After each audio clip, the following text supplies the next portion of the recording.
ทำไมโล่งๆยังไงไม่รู้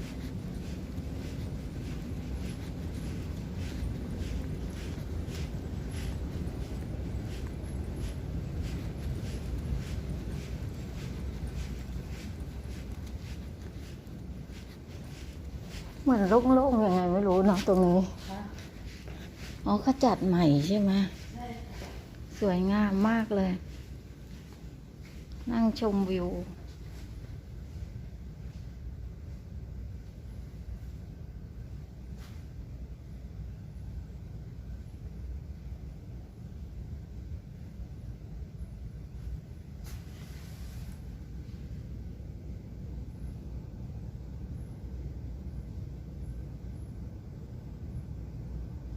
โอ้